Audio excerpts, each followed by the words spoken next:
আসসালামু আলাইকুম, সবাই কেমন আছেন? আলহামদুলিল্লাহ, আল্লাহর অশেষ রহমতে আমরাও সবাই সুস্থ আছি, ভালো আছি। তো দুদিন ধরে তেমন একটা ভিডিও করা হইতেছে না। আসলে আপনাদেরকে অনেকেই জানেন আমার শরীরটা বেশি ভালো না। অনেকেই কমেন্ট করছেন যে আপু কী হয়েছে। তো কি হয়েছে হয়তো অন্য একদিন বলবো, এটা বলার মতো না। তো যাই হোক, এদিক দিয়ে হচ্ছে কিছুদিন আমি মাছ টাছ কিছুই খাইতে পারতেছিলাম না। তো আনাও হয় নাই। তো ওদিক দিয়ে হচ্ছে সকালে দেখি বাবুর আব্বু মাছ নিয়ে আসছে। আসলে যে সে মানে কি বলবো, ঢাকা যে তার দোকান আছে তার পাশাপাশি এখন একটু আড়তেও থাকে। মানে আড়তে তার কিছু বন্ধু বান্ধব আছে, তাদের সাথে একটু সকালে থাকে।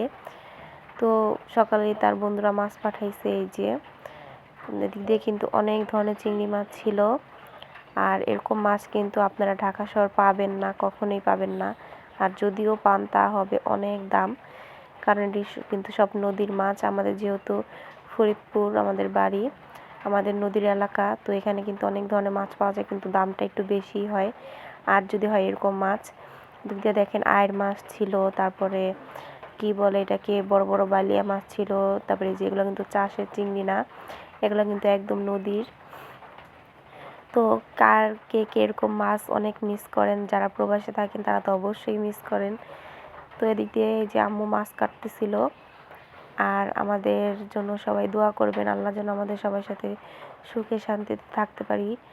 আর আমাকেও যেন আল্লাহ তাড়াতাড়ি সুস্থ করে দেয়, যেহেতু আমার 2টা বাচ্চা আছে। তো এই যে দেখেন এদিক দিয়ে এই যে এখানে কত হাজার টাকার মাছ আছে, দেখি কে কে আন্দাজ করে বলতে পারেন। তো এই যে দেখেন আমি কিন্তু এর আগে একটু হাসপাতালে আসছিলাম সকাল তার আগের দিন। তো এই যে দেখেন হাসপাতালেও কিন্তু অনেক ধরনের দুর্নীতি হয়। যদি আপনি 100 টাকা দেন আপনাকে সিরিয়ালটা আগে দিবে।